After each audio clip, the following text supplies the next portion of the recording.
All right, so I'm sitting here with Mark Milligan of RE Experience, and I appreciate you sitting here with me today. This is just our impromptu title talk with Chris, and I just had a couple questions for you today. This is going to be just for me to get to know you a little bit better.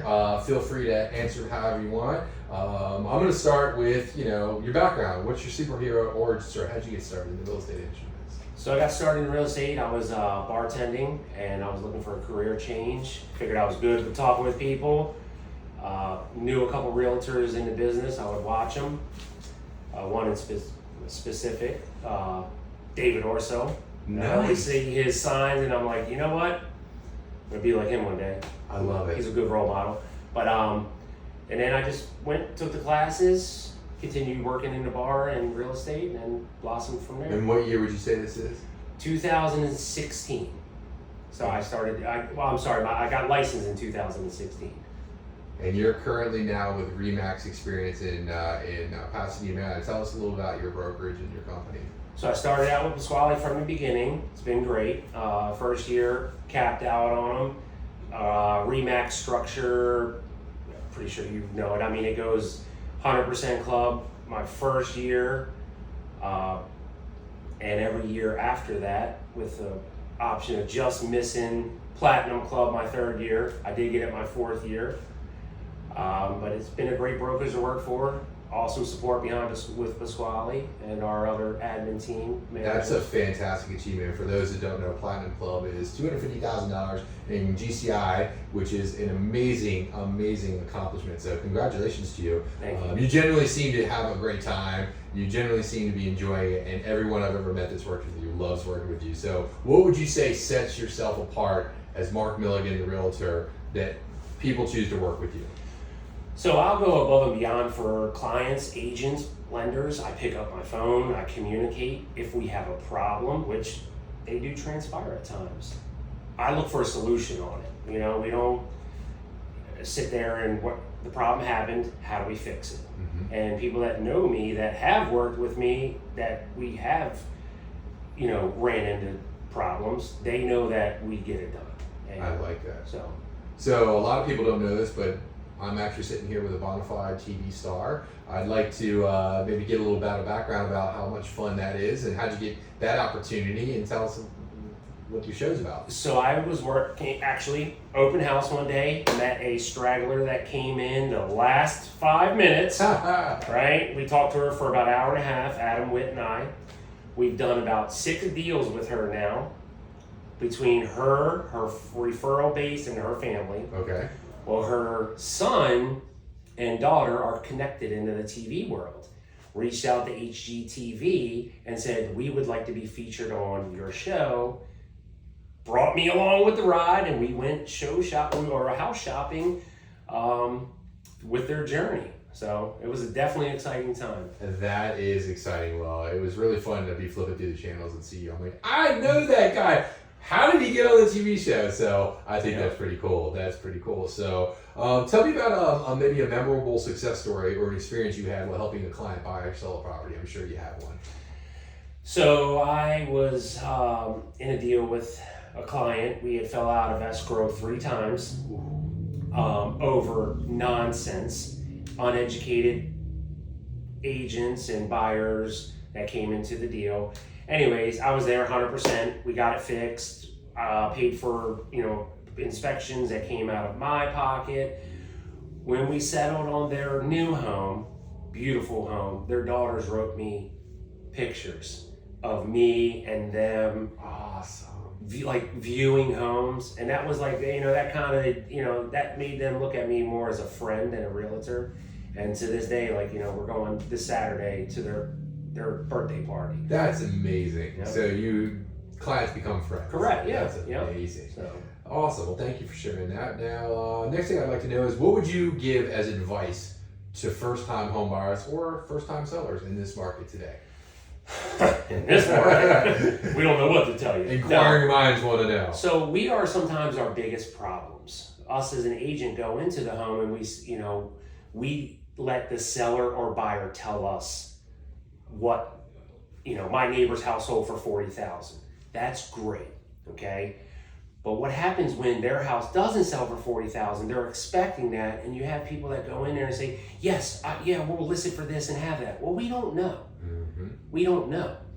And also listen to the lender, listen to the realtor that is educated on making both buying and selling decisions. And sometimes it doesn't come down to the most money. It comes about with the local lender, with the contingency period, the time period, and also the agent you're working with. Absolutely. Very, very good advice. Next question is, how would you say you build and maintain your relationships right now with your clients to foster repeat business and referrals, which is what a lot of people want to do? So I do giveaways for them. Every year we do the Cape St. Clair Strawberry Festival. We Nice. get, thousands of dollars of give back to the community. I stay in touch with my past clients was through social media. I reach out, Mother's Day. Hey, here's a free cleaning of your home. Just keep in touch. It's not just a sale and you're done. We're friends. I look at you as you've helped me succeed through the home buying process. I'm going to still be there for you and, throughout everything. That's awesome. That's awesome. What would you say, what role does technology play in your real estate business, and which tools or platforms do you currently use or find the most useful or not useful? So technology plays a huge role in my business. I am learning every day. I say Facebook is one of my biggest avenues. Now the reason Facebook is because I'm the most popular on Facebook, and I don't mean that in a conceited way, but in my age group. Instagram, TikTok, and Snapchat, yes, I utilize them, but that's more for other agents to see in different states. Now I have gotten a referral from TikTok, Really? Yeah, we're friends, and she shot me back one, and it's not closed yet, but we're in the process, but it's a referral. And I would definitely like to get into the AI stuff. Would you be able to let us know how you market yourself online? Do you have a social media handle, a name, or do you go by your Mark Milligan, and do you have a tagline?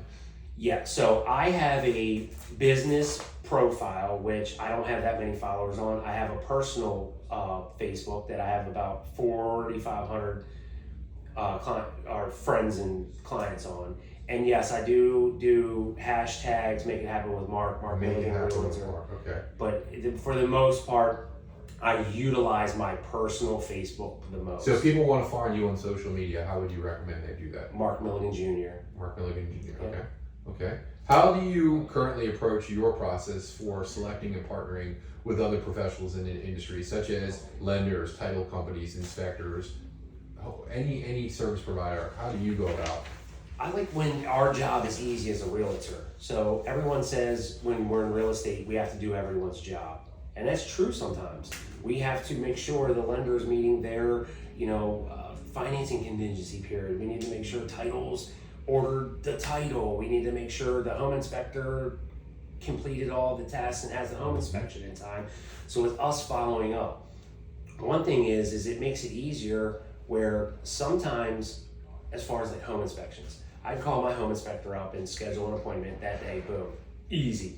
I don't have to go through, fill out the property, fill out the other agent. That takes time out of my process. And I love the other inspection companies that use that. Great. But it's also time management. So it's, and it's just how we utilize that. So a lot of people refer to realtors as the quarterbacks because you're always handling the playbook and strategizing on where things go. How would you like to share how you manage your busy schedule and balancing multiple clients and transactions, because you're pretty active? Correct. So, if I'm on vacation, if I'm in families, and this is something I'm working on, I will pick up my phone. I will think it's a rush situation right now, has to get done, but also the client feels that support. They know when I'm on the beach, and I vacation often, that, hey, Mark's picking up his phone, they feel important. But what I've started to do now is if it's not closing tomorrow or today, it can wait till I'm touched back on. I respect that, because it can be a double-edged sword. Correct. You want to be available and be there for your clients, but why are we doing this? For our families and the personal time. Okay, I appreciate that. What would you say are some common misconceptions or myths about the real estate that you frequently encounter, and how do you address them? that it's easy.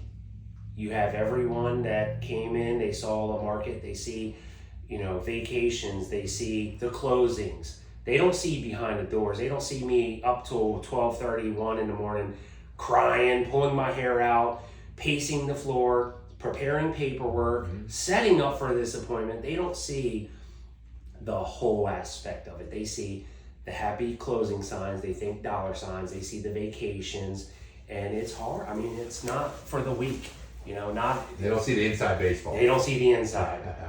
Now, right now, with all this going on, you're busy, you've got family life, you're traveling. How do you continue, or do you continue any kind of ongoing professional development or skills or any kind of training that you're trying to enhance to make yourself a better realtor? Yeah, so I have been working with a coach, with Ryan Stewman, where we jump on a call once a week. It's usually on a Tuesday in the morning, and he motivates me. He's the one that pushes me and sits me down, because as much as I'm organized, I'm unorganized. Mark, you have to have systems in place. That's the key. You have to have systems in place. You can't live off an alarm clock on your cell phone. But I'm working on that, and I have the systems falling in place. And then once that happens, it becomes a more enjoyable ride. How did you get the motivation or even the knowledge to hire a coach? Because that's pretty important. You see sports people that do it. What would you say prompted you to go out and reach out to this gentleman?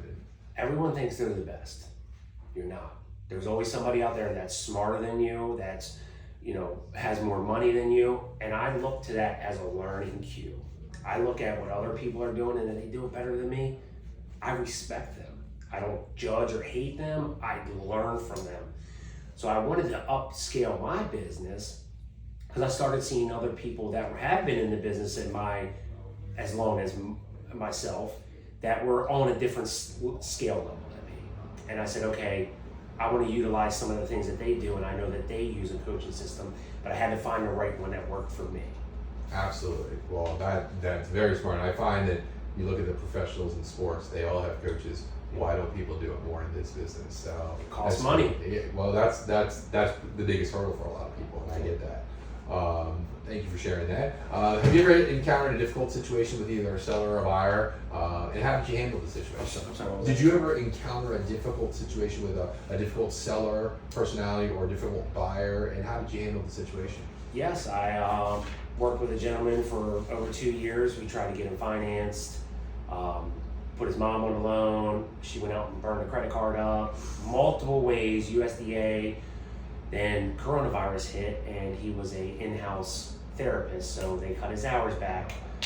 Well, then we finally go to get him approved, when he could finally be approved after working with him for years, and he bought a $100,000 Jaguar. Prior to buying the house. Prior to buying the house. Don't tell me you were able to save it. No, done. Done. He was done. Right. 2 years. Oh, so man. That was one of the most difficult scenarios. Now, right now, when you're working with people that you meet for the first time, how do you, as a realtor, a professional, manage your clients' expectations and communicate effectively to them to keep them informed throughout the entire buying or selling process? So I tell them the truth. I don't tell them what they should be doing to win it. I give them both sides. Some people say you need to pay this much over and do that. Explain to them why. Have them talk with the lender if they're going to do an appraisal gap prior. So when they sit down and get that CD from the lender, and they've already got to put 5, 10, or 20% down with an extra 30 or 40, that's a shocker. Yeah. So you have a lot of deals that are falling out of escrow because of that.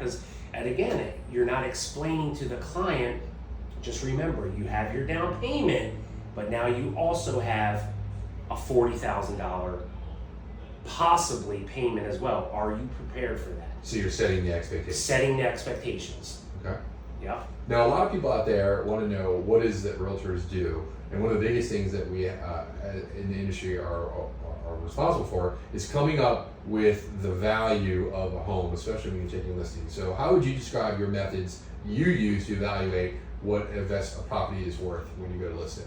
So myself, I will when I'm hired by a seller, I will provide a complimentary appraisal that I take care of, as long as they sign a listing agreement. An actual appraisal. An actual appraisal. Okay. Correct. I will run comps for them as well, and I show them what the home will sell for. Now they look on Zillow, they look here, they see that, but also those sites pull off of different homes in the area. I structure it to their home, what they sell for, and what's reasonable. Have I lost homes because of that? Yes. But also I don't let them dictate the selling side. So for those of the people that aren't familiar, can you explain the difference between an appraisal and a CMA, comparable market analysis? Yes, so a CMA is something that we provide of either the past sold comps, the pending, under contract, and it's something that we as a realtor do. Sometimes we can be wrong. I mean, it's very hard to comp out, let's for say, Tanglewood and Arnold, because there's multiple different townhome communities in that area.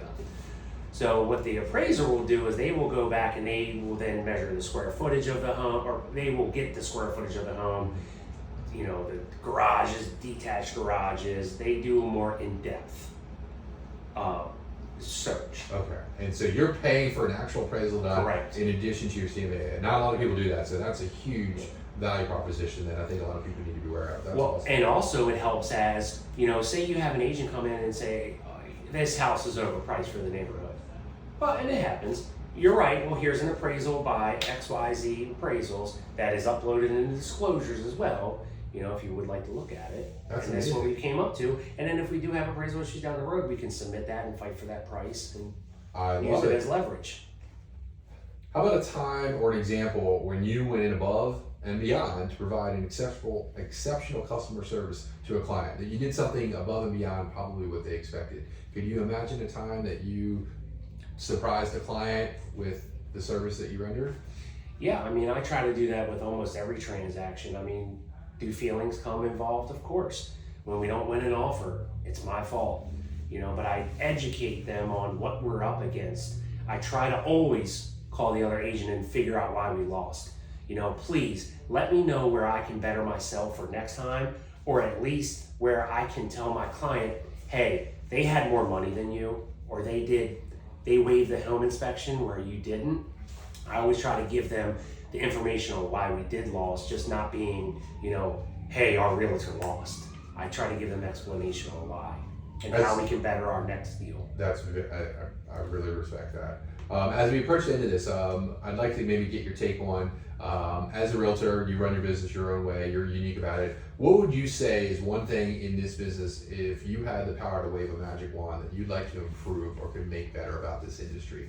That right now you don't like the way it's run, the way it's operating, something you would like to make an improvement on? Some people might hate me for this, but so the quality of our agents, the training, it takes 60 hours to get a course. Now, again, I was guilty. I was there first, but I had a strong team behind me. I had Bob Heffron, I had Pasquale, I had Chuck Rollins. He was a marketing monster. Bob has been around since the 60s. Sorry, Bob. But I had a strong team behind me that even though I didn't know what I was doing, when I presented my offer to you, I would receive emails saying, thank you for a very, good offer. We look forward to working with you. And that made me feel good, and now I get offers in on my text message. Hey, so I did this and that. How do you respond? Do you know it's your fiduciary duty to send it to your client? Mm-hmm. Excuse me, it's your fiduciary duty to write it down on paper and present it properly.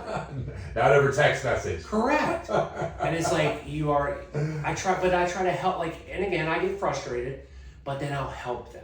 Like, hey, you know what? I will help you help me help my seller, but you also got to do the work. You find yourself doing the other agent's job sometimes. Yes, it happens. Wow, that's awesome. Well, as we wrap up here, I'd like to ask one final question. If you were to say, what is it you love most about this business? What makes you smile? Why do you continue to maintain a real estate practice in 2023?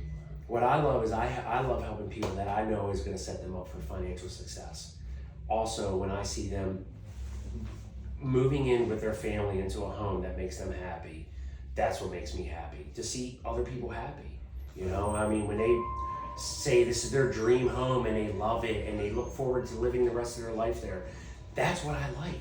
I love striving on that. And, you know, there's a lot of people in this industry that do it for a check. I do mine for enjoyment. I love it. So for anyone that wants to reach out to you, get in contact with you, if you don't mind, what would be the best way to reach you? My cell phone is always on. Well, besides 12 to 9 a.m. 410-999-5830. Call me on my cell phone. I mean, I'm very accessible on Facebook, Mark Milligan Jr. My office is RE/MAX Experience. And an email address? My markmilliganhomes@gmail.com. And do you have any website or any other place? I do. I have www.makeithappenwithmark.com. That'll take you to all my social media, my Instagram, my Twitter.